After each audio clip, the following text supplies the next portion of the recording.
Thank you, Mr. Chairman. Thank you, gentlemen.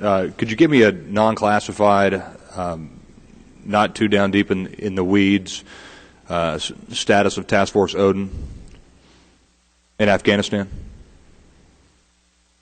Congressman Hunter, again, thank you. Yes, from a large scale, again, and I think you have been briefed previously, but the timeline that we're on for the deployment of the resources that will comprise Task Force Odin in Afghanistan is on track right now. Of course, what they've done is consolidated assets that were already in Afghanistan, certain capabilities to form the nucleus of it.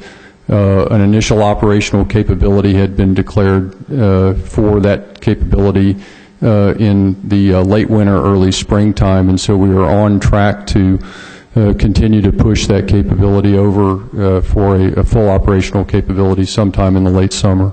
So, are you doing anything in the meantime? You've all seen the same graphs that I have of IEDs going up, casualties going up, deaths going up in Afghanistan, while they're going down in Iraq due to IEDs right now. So we're losing soldiers and Marines. Literally, probably today we'll lose a few because the Army and the Marine Corps are not overwatching the roads well enough. And the Marine Corps might not have the assets to do that, but the Army does. Are you doing any stopgap right now before Odin is in place totally to stop our soldiers from dying?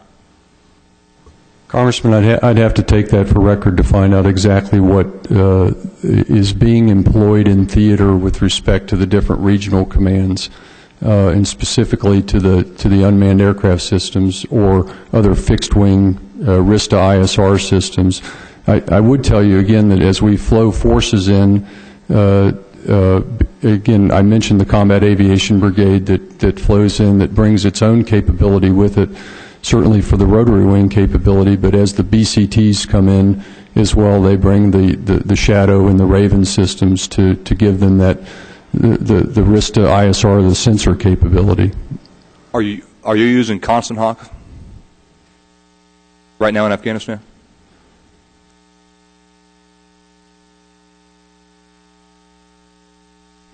It deploys later in this year. Gotcha. So Constant Hawk with the same sensors that it has on it in Iraq right now, it's going to be put to use in Afghanistan later on this year? Yes, it is. Are you familiar with the Angel Fire aircraft? The Angel Fire aircraft is a C-12 with the same sensor array that Constant Hawk has? We are, Congressman, familiar with Angel Fire.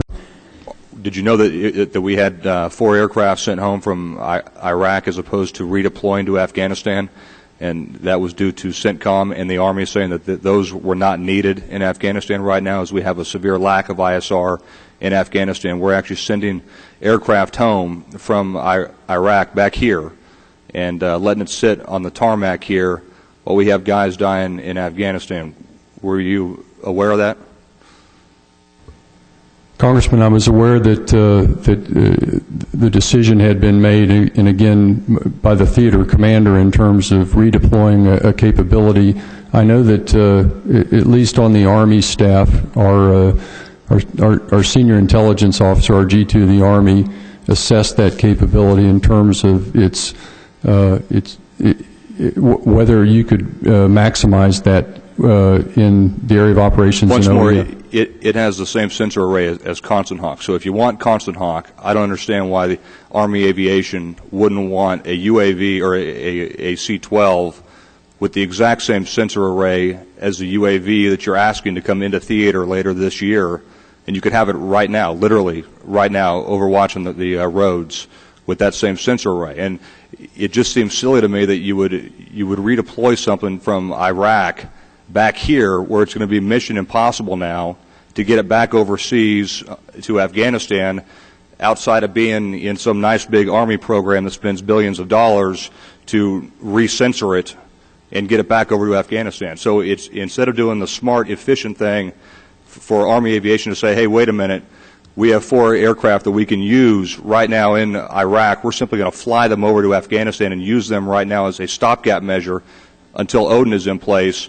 the Army lost them now, and I think the Air Force has them now or something. And the Air Force is actually going to put them to good use, and probably sooner than the Army could. But the Army and CENTCOM had the ability to do this, and it's unfortunate that the Army missed that opportunity to protect the soldiers and Marines over in Afghanistan right now. Thank you, Mr. Chairman. Thank you, gentlemen.